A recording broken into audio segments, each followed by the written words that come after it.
Bismillah ar-Rahman ar-Rahim. Allahumma salli ala Muhammad wa ali Muhammad.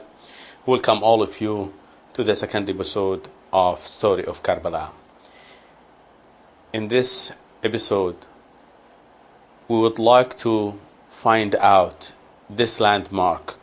Did it happen suddenly? Was it a haphazard event or was it planned?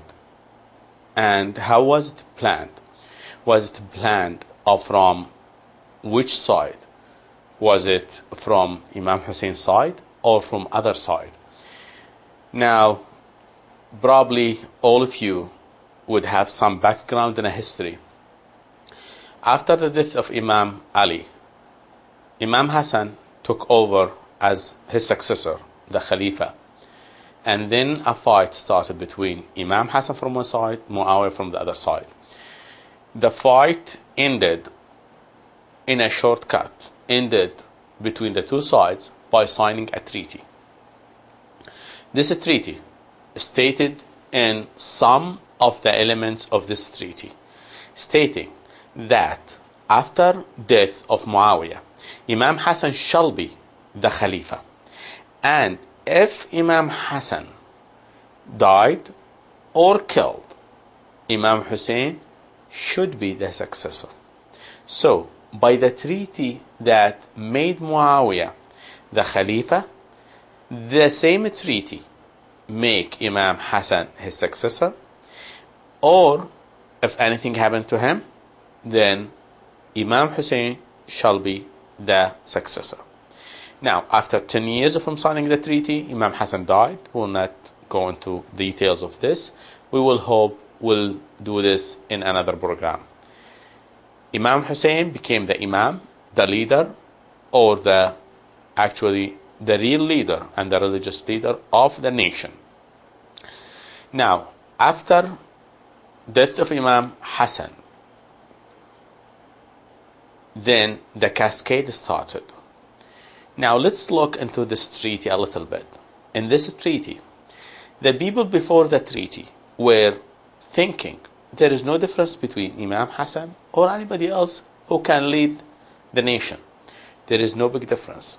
There is a big difference between Imam Hassan and anybody else. This is the Imam who was prepared by his grandfather, the Prophet, who established the religion and was raised by his father, Imam Ali, who was raised himself by the Prophet. So this is a descendant of the founding family, founding a prophet that is the one and one of the people who has the capability and the preparation to lead the people. How did we find this and how we can define it? This was defined very clearly in the Quran.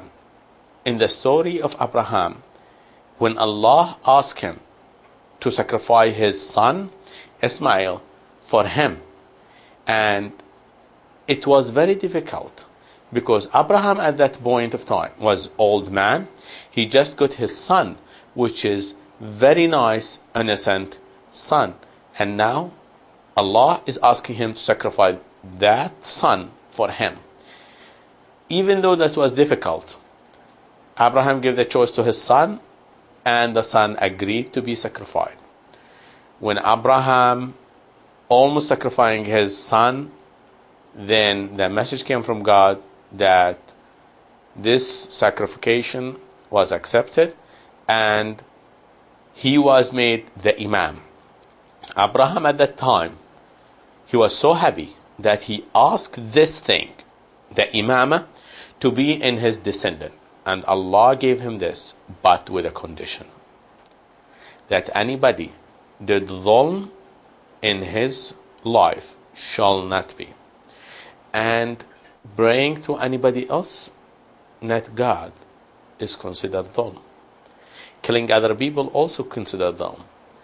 Doing anything which is not really going along with the perfect line of Islam is also considered dhulm. Now, after all of this, Imam Hassan, when he did the treaty, now in the history, it's not me who's saying this, go back to all the reference in the history, you will see all the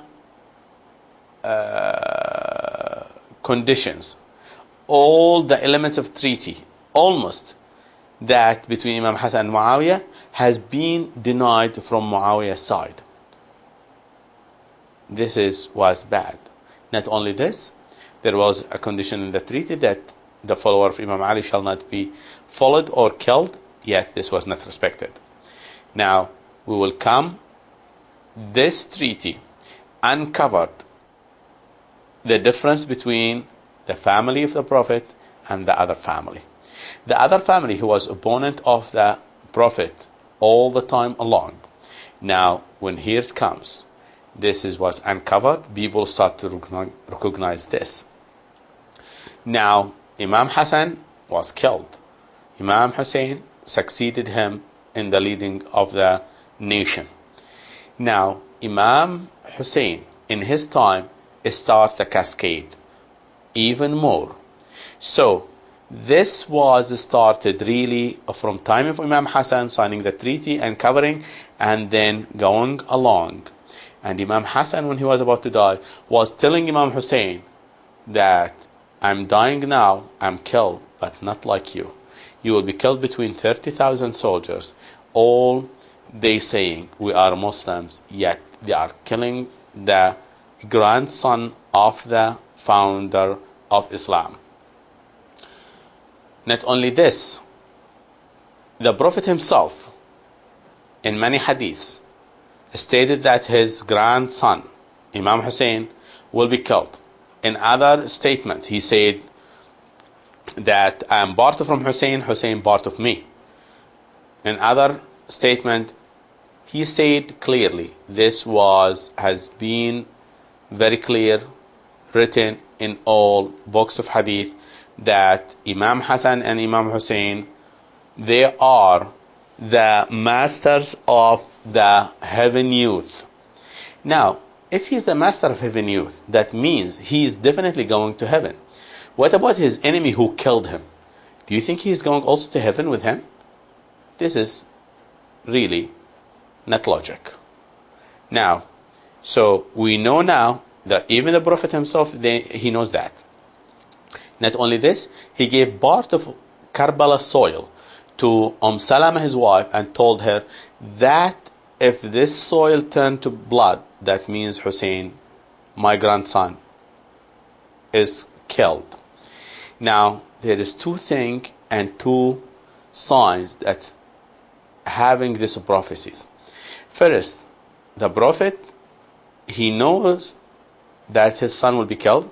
Not only this, he gave part of the soil to one of his wives. Why he did not give it to another wife? We find out that almost all the other wives died. That wife stayed till that day and lived a little bit longer than that day. So this is another prophecy that this wife will live till that end. How a man could predict that somebody will live 50 years extra to be present at that time, except if he's a prophet. Now, why the Prophet said all of these things? Why he mentioned that Imam Hussain will be part of him? Moreover, the Prophet himself is part of Imam Hussain. How this could happen? We understand a descendant comes from his ancestor. But how come the ancestor comes from the descendant?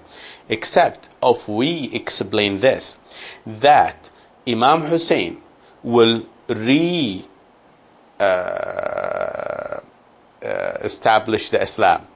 He will reinvent the wheel to give the spirit of Islam life again. And this is the explanation that the Prophet himself will be reborn again through Imam Hussain in the form of Islam, because the Prophet spent all of his life, all of his money, efforts, family to establish this religion. And now when anything happened to the religion, as if you killed the Prophet. Now if you reestablish this religion back again to life, to present it to people in a life perfect way, this is how the Prophet will be reborn again through his grandson. Now we comes back again to Imam Hussain himself. when he was in that condition, after the death of his brother, shortly after, Muawiyah decided that his son shall be his successor. It was the first time throughout the short time of history, which was almost 40 years from the death of the Prophet.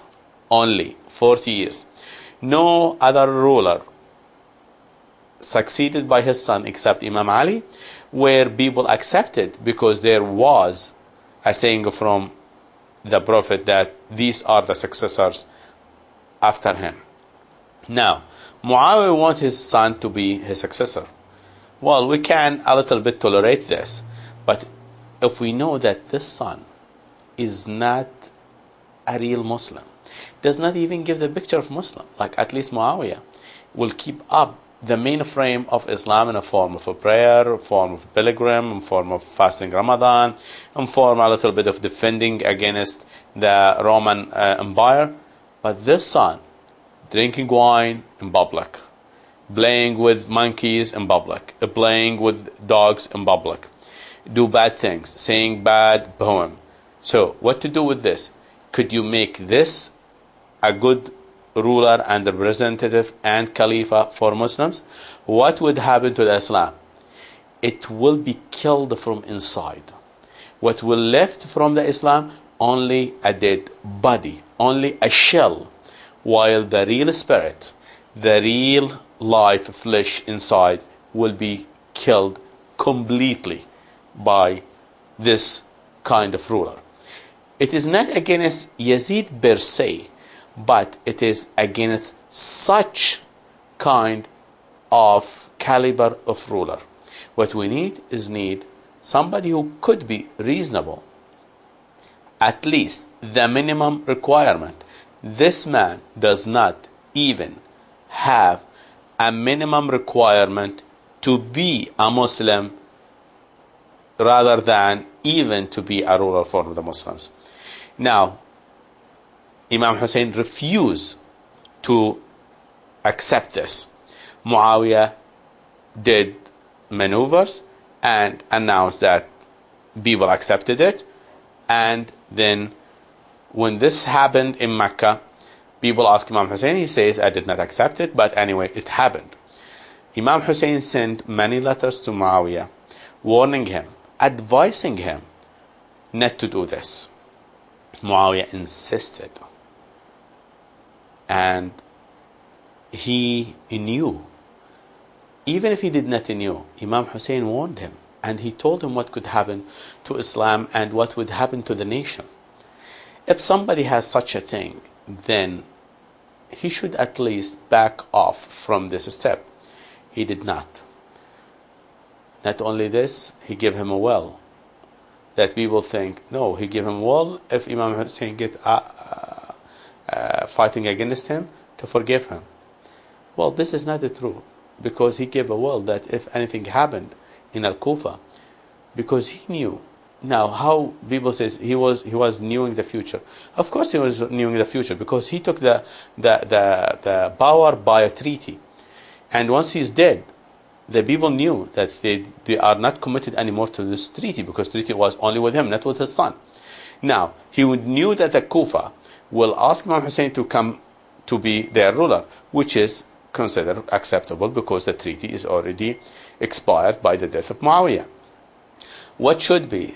People says that Muawiyah was saying in his will, forgive him. But if he is forgiving him, why he's asking to appointed somebody that is working to kill Imam Hussain and his family? So this gives a hint. The instruction of the ruling party is to continue in power regardless of the price, what the nation will pay for this.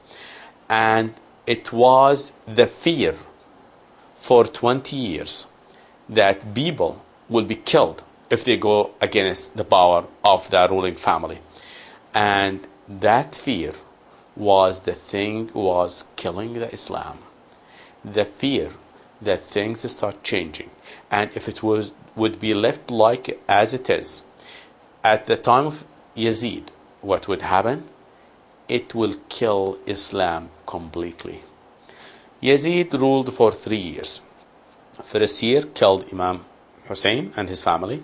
Second year, he killed 700 of Quran carriers in Medina. And he did bad things, not only to this, even to the families of Medina and their daughters. And this is very well documented in history. The third year, he threw stones over the whole Kaaba and destroyed it. Can you imagine what he could do more if he stayed in power more than this? It would be really a horrible thing for the Muslim nation. This blood of Imam Hussain ended up the Umayyad ruling within less than a century. And this is what happened. This blood, when the victory destroyed the crown of Umayyad, and then this blood continued to vibrate and continued to be bleeding throughout history and throughout time, where we can see some of the effect even now, even this time. And this is how things happen. So after all of this, letters from Imam Hussain to Muawiyah, he was not listening. Then it comes a day on year 60 in Rajab, when Muawiyah died. Then Yazid sent letter to the governor of Medina that Muawiyah is dead and succeeding him. Take the bay'ah, which is the acceptance from the people for this ruling party, especially from Imam Hussain, from Abdurrahman ibn Abi Bakr, and Abdullah ibn Zubayr. From these three people especially. Abdurrahman ibn Abi Bakr, he says he will go to his house and he will never accept it and will never get out of his house. Abdullah ibn Zubayr left Medina and went to Mecca immediately, and he says, I'm not accepting. It was Imam Hussain. And this is the time when the start of the journey of Imam Hussain from Medina through Mecca till Karbala. Why is this happening? You will see. In the next episodes, we will continue this journey and you will see how the events happen. See you in the next episode of From the Story of Karbala.